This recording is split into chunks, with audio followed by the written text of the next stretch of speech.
Hello, everybody. Good evening. My name is Marci Ober, and I'm the founder of the KrazyGirl Project. We're a nonprofit foundation that exists to bust mental health stigma with humor and connection. And it was founded by myself and my 19-year-old daughter to promote wellness to anybody that would like to become healthier. And in keeping with this goal, we're so proud to bring you our speaker series where you get a front row seat for some of today's leading wellness experts. And tonight you are in for a big treat.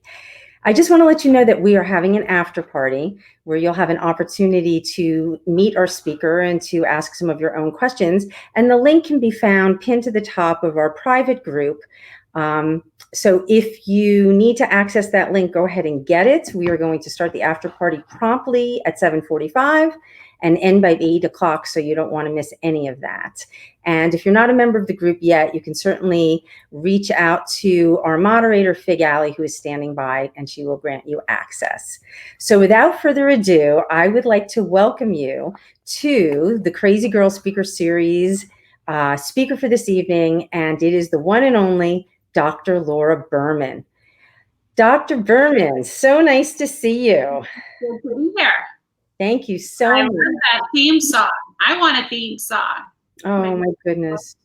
That was great. It makes me emotional every time I hear it because she wrote it from her heart. And it too. It was a pretty voice. Yeah, she's singing it. She wrote it, the whole bit. Thank you. And thank you for being here. I wanted to take a moment to introduce you because for anybody that doesn't know, you are an 8 times New York Times bestselling author. I hope I got that correct. Well, I've written 8 books. Not all of them have, a few of them have been New York Times bestsellers. I wish all of them had been. Okay. Well, I want to take a moment to introduce you properly because you are a rock star in the sex and relationship world. Dr. Berman is a renowned sex and relationship expert, thought leader, and innovator. And as a sex educator, for more than 20 years, you've helped countless people build stronger relationships, improve their sex lives, and achieve a heightened level of intimacy.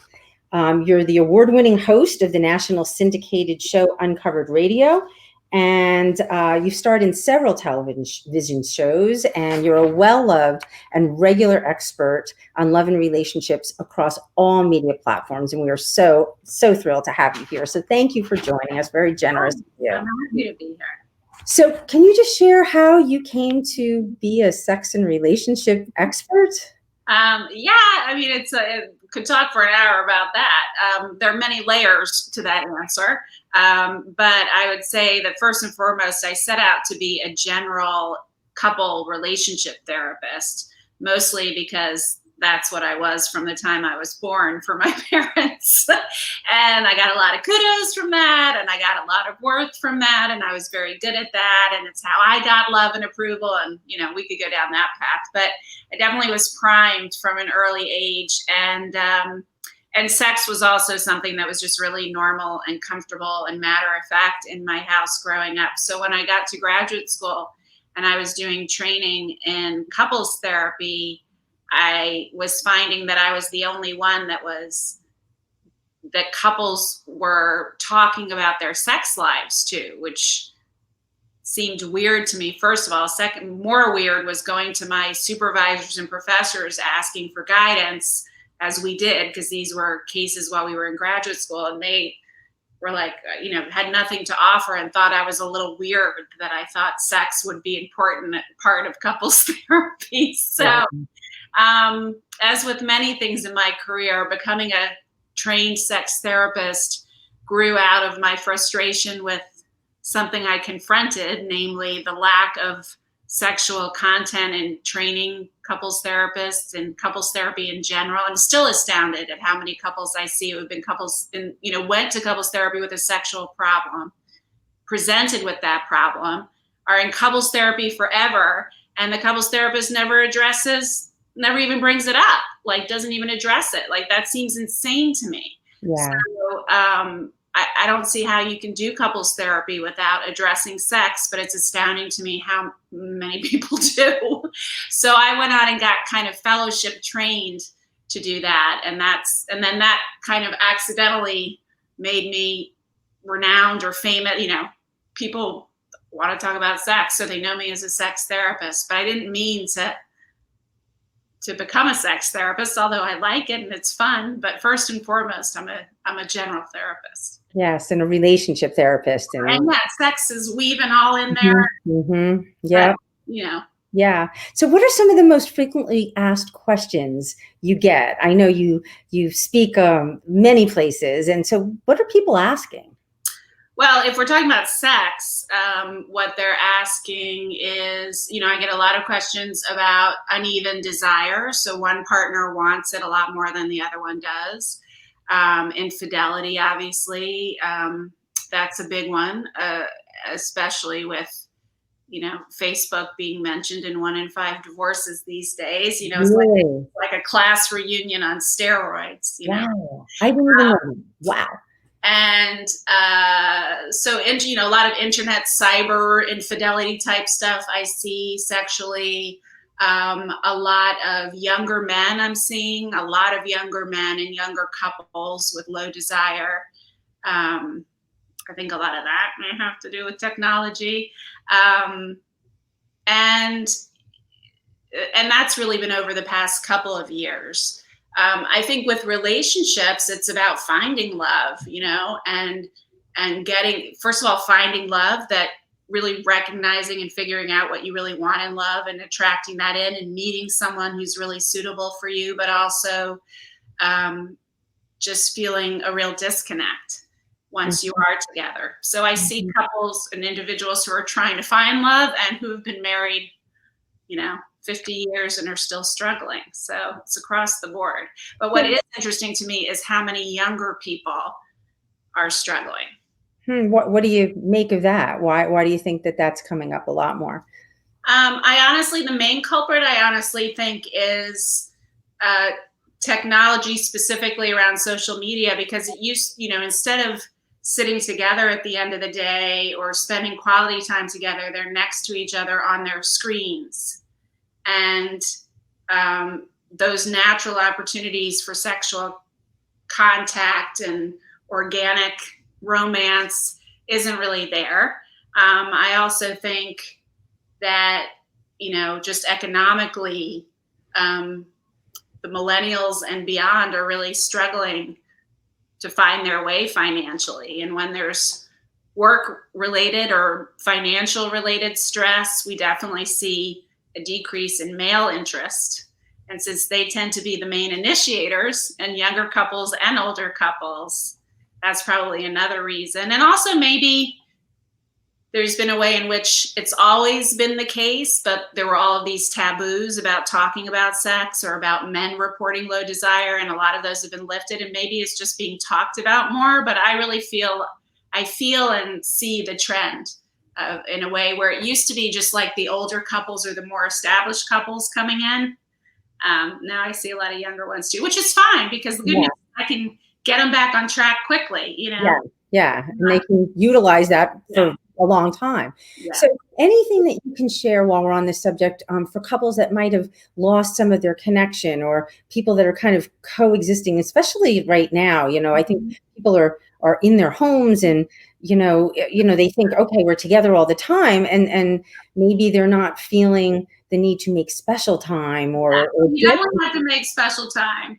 But I think this is such an interesting time, and it's affecting everybody so differently. And, I do a lot of shadow work. I'm sure you're familiar with that, but the idea is sort of that which you can't be with is always going to run your life. So a lot of the work I do with people is really helping them bring into the light their shame or their insecurities or the things they're scared to face or the stories they have about themselves or their relationship or their partner that they just really don't want to look at. And the way that our lives have been designed for a couple of decades now is that we're going 24/7, and you have issues in your relationship, you have issues in your marriage, you have issues in your heart or in your mind, and you can kind of just stay on the hamster wheel and, sweep those things under the rug and keep going. But during this whole COVID extravaganza, the world in many ways has stopped, and we can't just be passing ships in the night in our relationship. In fact, we're stuck at home together. And so what I'm seeing is a lot of people's shadows, those things that they really didn't want to look at before, they have no option. Like, it's just there now. And it's really uncomfortable because many of us are having to face things that we never really wanted to look at or face about ourselves or about our relationships. And so I am seeing between that and just how we deal with stress, each of us individually and each of us as a couple, I'm really seeing this as a time where couples are really seeing what they're made of, you know, and have to learn to communicate and navigate these things together, everything from their work schedule. You know, well, my conference call is more important than your, you know, paper you have to write, and we can't have a babysitter because it's a risk. And so whose work is more important? You know, like, these are the conversations that are having. Or we're in a 1-bedroom apartment and there's no room. You know, I have couples hanging blankets from the ceilings, just trying to create some space and privacy. So this is really a time where negotiation, navigation, communication are so important. And it's also a great time to get into some couples therapy. You know, if you have some extra cash to spend that you're not spending on travel or concerts or fancy nights out, you know, invest in some therapy. I love that idea. Invest in your relationship, invest in yourself, invest in your family. I will share that at the beginning of all of this, my senior graduating daughter came home, never expected to come home, thought she was going to leave, go into the city, start her job. And here she is upstairs in her bedroom. And one of the first things I did was reach out to our family therapist, and we did a round of therapy, her and I together, and transformative. I can't tell you how it changed the course of these months and the course of our relationship. And I will always feel gratitude for that time and experience. So I think that's great advice. So I would highlight that, you know, invest in yourselves and your relationship, because what else matters more, really? Yeah. And in yourself, you know, I've tried to really, because I'm spending a lot of time with my husband too, even while I'm working, you know, we're often in the same room. But I've also really made it a point to be by myself a lot, you know, so I've been painting, I've been writing, I've been, you know, doing creative projects where even if we're in the same room, but where I'm kind of leaving, so that just mentally and intellectually we have some separation. That's important, I think, for me and for a lot of couples, to keep the connection strong. Oh, thank you for sharing that. I'd love to see your paintings, and I'd love to hear about your creative projects that you're working on.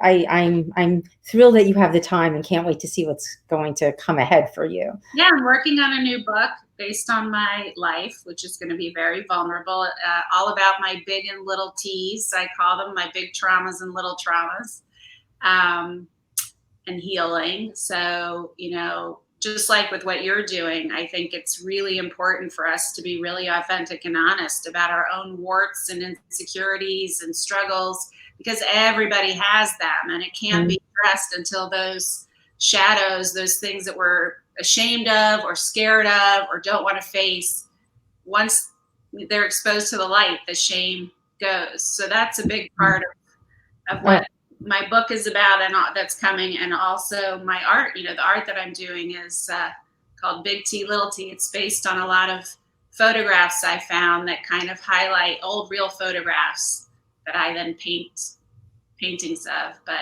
of me in these different moments that ironically often represent these real moments of trauma. So, wow. Well, thank you for sharing. You're so generous with your information and with your experience, and I can't wait to see your book and the paintings and what you're doing. That's exciting. You know, one of the things that you've spoken about along the way a lot that I'm very interested in is love maps, and share that they're formed early in life. And I'm wondering if you can speak about that a little bit, and if there's any way we can alter the course of some of our own love thing. Well, I mean, I don't know that we need to alter the course. I think it's really important to kind of frame it from the person. So let's just talk about what a love map is. It was a theory that was developed by a bunch of researchers at Johns Hopkins in the 70s and 80s, when they were doing like the bulk of gender and sexuality clinical research around behaviors. And and they were looking particularly in these cases at people who have what they call paraphilias, which are basically atypical sexual needs, like anything from someone with a foot fetish to someone, needs to be urinated on during sex. There's a whole gamut of hundreds of different paraphilias or fetishes or things that people have. And so they were really digging into the data to look at these people's histories. And what they kind of stumbled upon was a basic kind of developmental theory that seems to really hold water as it's been looked at with different populations who have these paraphilias, and also people who have more of a typical sexual wants and needs, is that our what turns us on and the kind of person and sexual activity we're attracted to is really pretty much cemented by the time that we're 7. And that's called our love map. And we all have one, right? So, my husband's big joke, which is his love map, because he had a huge crush on her, is that I look very similar to his first grade teacher, who he, was fascinated by and in love with and dreamed about marrying or whatever else. That's an example of a not fetish related, love map. But sometimes, so I don't know that you have to necessarily change your love map unless it doesn't serve your relationship, which often comes up when people have really complicated fetishes or sexual needs, right? So, if you have a fetish for wearing diapers when you have sex, you're going to have to find a partner who's okay with that. And if you can't, then, the question is how you incorporate that. You can change it, but it's sort of in the same way we have all of these preferences that develop early in life that we associate with good feelings or connections. That early brain development is so important. I'm not a big fan of necessarily changing anything unless it's involves things that are non-consensual or, involve children or animals. Anything goes, right? Like if you can. Yeah, I wasn't thinking, I guess maybe I interpreted it wrong, because I was thinking it more relationally than sexually, like the type of partner we want, or, the look and the behavior is definitely what I think what you're talking about is sort of a different dynamic, which is like a classic example is the woman who keeps going for the bad boys. Right, exactly. And that's not necessary. I mean, we could call that a love map, but that's not cemented by the time she's 7. Okay, all right. So I'm glad that I asked that. Okay. So like when she was 10, her parents get separated and her dad leaves and never makes an effort to have a relationship with her, and blows her off and disappears from her life. And then, she goes and when she's 12, she has this huge crush on this boy who convinces her to make out with him and send her a picture of herself in her bra. And then he shows it to the whole school and slut shames her, right? Like now for most girls who went through even those 2 things, right? Not to mention all the things that happened watching the dysfunctional relationship in her parents' relationship and the dad, all that stuff, just those 2 things can for many women, every girl and woman is different, create a story in your mind like, okay, all men leave. Yes. All boys, I'm not really worthy of good love. I mean, this is the thing that a lot of people don't understand about children in particular, is that they are so, in a beautiful way, so self-absorbed. Everything that happens in their lives is because of them. So when dad leaves, it's because I was too much of something or too little of something or not enough, or, if I were this way or that way, then maybe he would have stayed. So we tend to internalize everything is about us. When that boy sends those pictures around, it's really because I am a slut. I deserve that. And so she starts to internalize that, where then It becomes part of the metric of how she sees herself and her worthiness of love. And if that's not interrupted by caring parents who are noticing what is going on, and some therapy and some interventions and, really counteracting that, then she will continue to get herself into situations where people treat her like crap. And then it really becomes part of her metrics. So when she meets a great guy who treats her like a prince, she really wants to be into that guy because she knows what she wants intellectually, but the other one inside her is saying, ew, like he's so into me, something must be wrong with him. Yes. Because I don't deserve that. That's really what her unconscious is saying to her. So that's the kind of healing that has to happen. And, I see that, boy, that's probably one of the most common things I see in particular in young women and in young men. Doing the same thing in reverse, being attracted. That's not love map. That's more the stories, like the imprinted experiences that then create stories and then enact those stories. So I guess becoming aware of those, pardon me? Very different. Okay, good. I'm glad that I asked because I had that confused. Yeah. So the stories we want to be able to understand and interact with and maybe reframe and learn how to work with, because, we don't want to have to stay connected to things that don't suit us, right? Once we are able to re-examine things. Yeah. And it really starts with, like, how do you want to feel in your life? What is it that you really want? And working backwards from there. I think so often we're just like, what can I get? Oh, like that might fit. Let me, twist myself into a pretzel trying to make this relationship work because it's a relationship and I think that person's hot, and they check a few boxes, versus really getting clear on how you want to feel emotionally in love. And does this decision I'm making, whether it's in a relationship or work or what I'm going to do with my day, does it contribute or detract from those feelings I want to live in every day? And I think that might be what you talk about in this beautiful work right here. So this book, everybody should get this book. This book has so much information that is so important on so many different levels. Can you take some time to share what you just talked about? How it relates to this? Yeah, this is great stuff. Well, quantum love is really scientifically based, and it is really the science behind what we hear about as the law of attraction. But it's more than that, because what we know now from quantum physics and from neuropsychiatry and all the different sources that I combined in this book is that our bodies hold an energetic frequency that is not uniquely caught up in ourselves. It is affecting everyone and everything around. So we seem like separate people, which we are visually, right? But energetically, on an atomic level, on the level of atoms, there is no separation between us. There's no separation between me and this bookshelf. We're all just in the same quantum energy soup.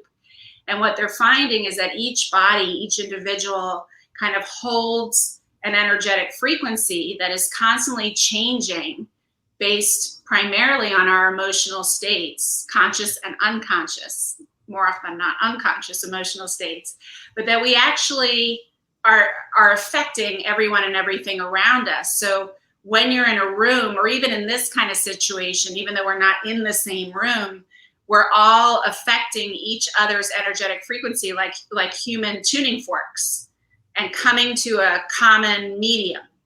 And so what I started to study and learn about, which is what led to quantum love, is how powerful this becomes in your relationships, whether you're looking for love or in a relationship, that what most predicts one's ability to really create and manifest what they most desire in their love life, or any aspect of their life, but in particularly in their love life, is the ability to be the frequency holder. The degree to which they can be knocked off of their frequency by someone else's energy, and the degree to which they can set the frequency for the room determines their success. So when you see someone who maybe struggles with depression or anxiety or codependence, they're going to be significantly more at the effect of everybody else's energetic frequencies. And that's why I mean, that's basically what an empath is, right? Someone who is feeling the feelings of everyone else, even the feelings those people aren't aware they're having, and the ones that they're in denial about. And half the time the empath doesn't even know they're having the feelings. They think they're feeling that feeling when really they're feeling the feeling of the other person. Yeah. So it becomes really important, especially if you struggle with mental health issues, but even if you don't, to get really, really clear on, first, starting backwards, how do I want to feel, right? So if I want my husband to show up a certain way, or I want my kids to behave a certain way, I don't think to myself, I want my kids to do their homework. I think, how am I going to feel inside myself when my kid has completed all of his Latin homework? You know, and any mother who wants their kid to do their homework knows how it feels inside until they do it. Yep.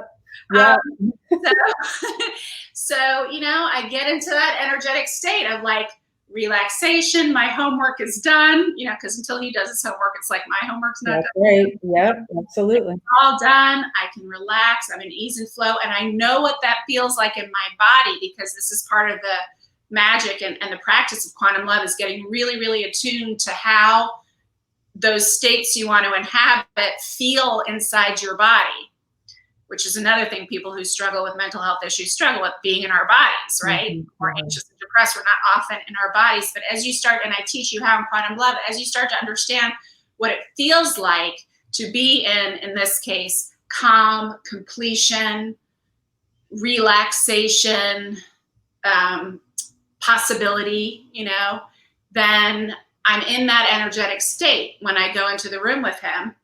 Sometimes I don't even need to go in the room with him, and he just goes ahead and does it. Sometimes I'll be like, hey, you know, I know you have Latin homework, make sure you do it, or when are you going to do it? But I'm coming from this very different energetic place. And he immediately, what's called, entrains to me. Children in particular immediately match your frequency. It's astounding how well it works. And I think I shared this with you. I discovered this trying to help my son, who's now 24, as a teenager, when he was really struggling with mental health issues and depression and anxiety. And when I finally realized that I was walking into his room when I got home from work and he was home from school, like any mother does whose child is struggling, tense, tight, like, what am I going to walk into? Is he okay? Or even sometimes angry about something that happened something that had nothing to do with him. When I wasn't really conscious of the energy I brought into the room with him, he would just immediately match me there. And as soon as I realized that, I started to get really conscious of it, and I would move myself into the energetic state of that which I wanted to create with him before I went into the room. And without even saying a word, he would match me there. That's what quantum physicists call entrainment, that we match each other, we entrain to each other. And in close relationships, love relationships, parenting relationships, close friendships, we entrain even more easily and quickly. It's a lot of responsibility, and it's an awesome, powerful thing. Mm-hmm. And I've been working on this. I've been actively working on it, and it's easier in some situations and harder in others. For example, sometimes you got to battle your own thoughts, and if you're, aligned with the thought, okay, I want my kid to feel good. I want her to feel safe. I want her to feel loved. I want her to, I don't want her to be picking up my anxiety. To me, that's a no-brainer. That's easy. Harder, for example, with my husband, I might have resentments. I might have residue. Mm-hmm. And it's almost like I got to sell it to myself. I almost have to, maybe you could speak to that a little bit, because I don't necessarily know what to do with that. I think the key and the biggest danger in any of this stuff, and quantum love included, is when, I'm not saying you're doing this, but it's important to mention, is when we bypass, right? Like, I just, I'm resentful as shit, but screw that. I love you, just like I'm love. And you can't just bypass the real stuff, right? So sometimes it's a matter of really going into the resentment and being with it. But more often than not, here's what I find. So one example I give in the book was this happened with a girlfriend of mine, but she was feeling really frustrated because she always had to be the one. She really resented her partner for this, had to always be the one that like orchestrated all the fun that they had as a family. And New Year's Eve was coming, and every New Year's Eve he would pass out and she would be making little fun projects for the kids and she'd be pissed off. And in the end, what she did, and we've been talking about this, what she did is she imagined, she didn't think about a resentment or what he was or wasn't going to do. She imagined what would be an amazing, how would I want to feel if we had an amazing family, fun-filled New Year's Eve? I'm not going to imagine the details just because that'll confuse you. Just like if it was a perfect night, how would I feel inside my body? And she moved herself in the states of playfulness. And that often means imagining something nothing to do with your husband being playful. It doesn't have to be with the person you want to have that feeling with, right? So she imagined playfulness and joyfulness and aliveness and spontaneity. And she had all these images in her mind and she was moving her body into that intention. And she's like, this is the feeling that I want to create today, all day and tonight. I'm not going to try to control it. I'm not going to try to fix it. I'm going to stay in this frequency. And what ended up happening is that she was naturally noticing more playful things to do with her kids around the house, even on New Year's Day, right? So she had a dance party with them or whatever. And her husband, without her even needing to ask, goes out to the 7-Eleven, gets all this silly string, all these decorations and plan the whole thing. And she didn't have to get over her resentment for her husband. She didn't even have to make it about her husband. She just went to how she wants to feel.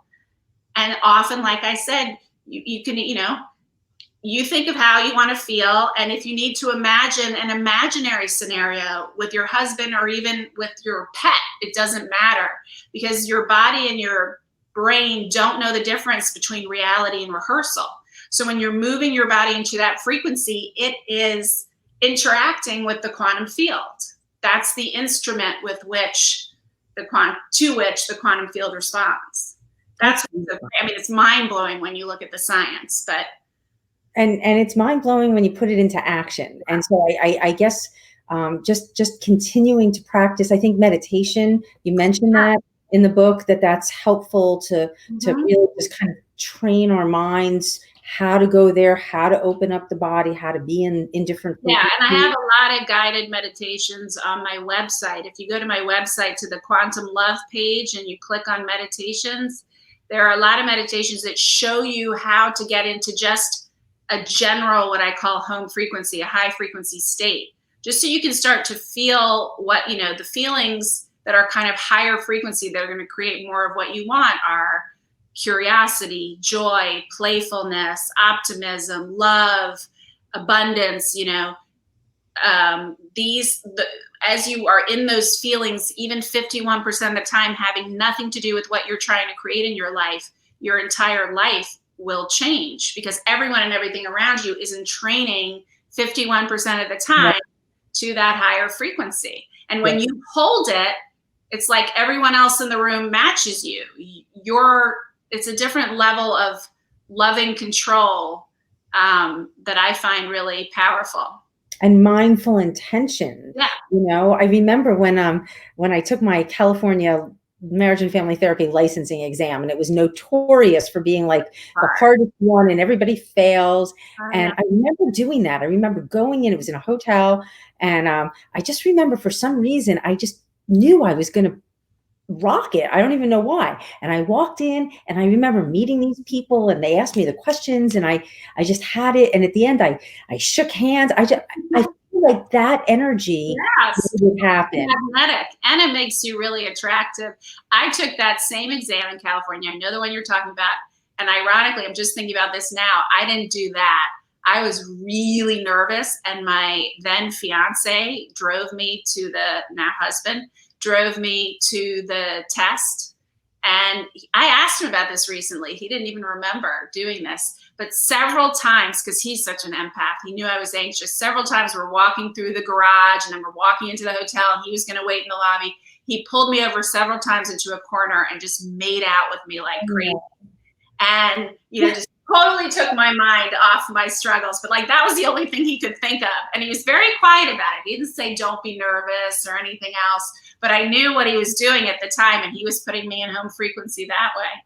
Awesome. You got a good man, don't you? Good for you. Love to hear that. So I practice and just awareness of how we can apply this, because it's good for everybody, right? It's good for us. It's good for the world. The more people that are one person in a higher frequency positively affects 70,000 others. It's amazing. Can you go there? We're at the very end, but can you share that? Because our moderator, Fig, I have to mention her, talks about this all the time. She's going to absolutely love this. So 70,000, how does that? The way that they figured it out, it's like this I can't remember the details of the mathematical equation. I literally spell it out in the book, and math is not my strong suit, but basically it's the ripple effects. Think about a stone in a pond, right? It ripples out, and then that person entrains, and then that person entrains, and then that person entrains. So it and it's even, you see this, there were these studies done with transcendental meditation yogis who were going to these cities, inner cities in Washington, and different cities where the crime rates were really high, and they basically moved themselves. They don't call it home frequency, but they went into deep meditation and they opened their hearts and they moved themselves into this state of coherence, which is a high frequency energetic state. And they did that over several weeks, several months. And it actually, the crime rate in those cities went down. It's like in peer-reviewed journals. Amazing. So, public survey. So love is the answer. So like, love is the answer. And I love this. So my final question to you is, any messages of hope you can share with anyone who might be struggling with mental health issues, a parent, somebody who's having a hard time, anything you can share? Yeah, I mean, I think I've struggled out. I mean, I struggle with depression and anxiety. I did my whole life. My mother did. Some of my children do. One of my children, who I write about in the book, has really, really struggled, was suicidal at different points in his life, is now doing amazingly well at 24. I'm so proud of him, and it was a long haul. And I think the most important thing that I try to remind him of, and myself and everyone else, is that when you're in these really dark places, it can feel like this is where you are, like this is life. And it's so important to remember that things can shift in a moment, in an hour, in a day, tomorrow. You're not going to be in this state forever or even for very long, right? It's when we start getting in our heads and feeling like we're stuck that we get really hopeless. And then that's when the trouble, I think, starts. And getting help, not only mental health help, which is so obviously crucial, important, and community and connection, all the things you're doing, but, as a talking doctor, as my kids called me, a therapist, and also coming from a medical family, like for me, it was talk therapy and medication, which are the two standards for treatment. And I still use those.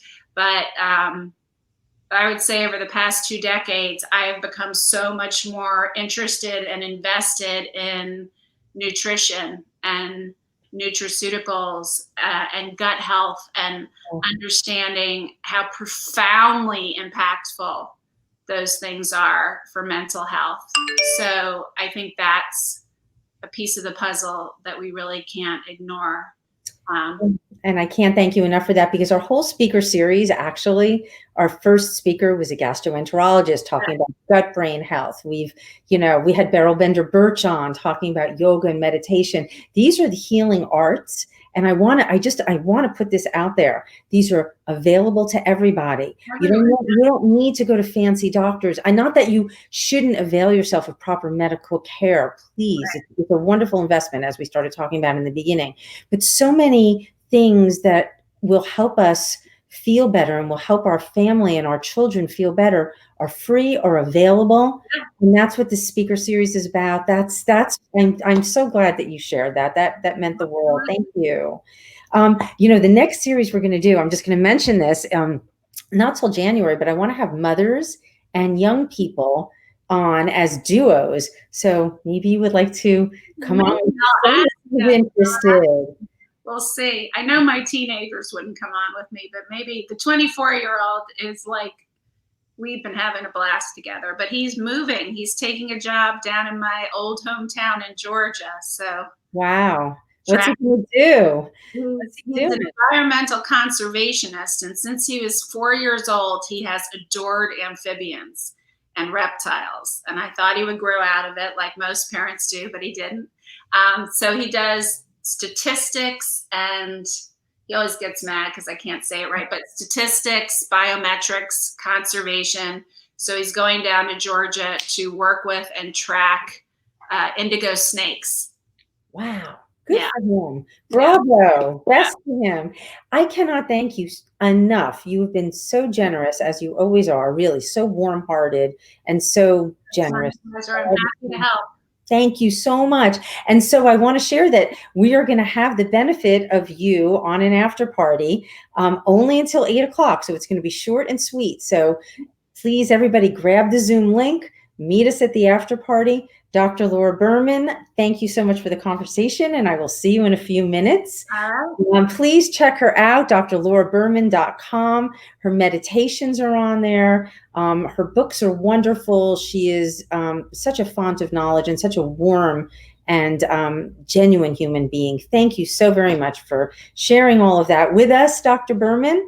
You're welcome. Thank you. And next week will be the last of our speaker series.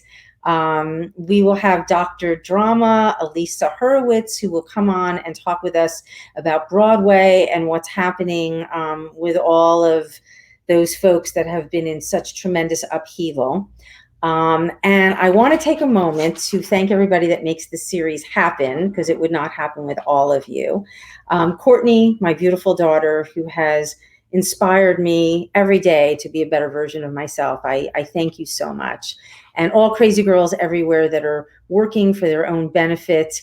And through that evolution, help the world. Like Dr. Berman just said, one person can help 70,000. That's remarkable.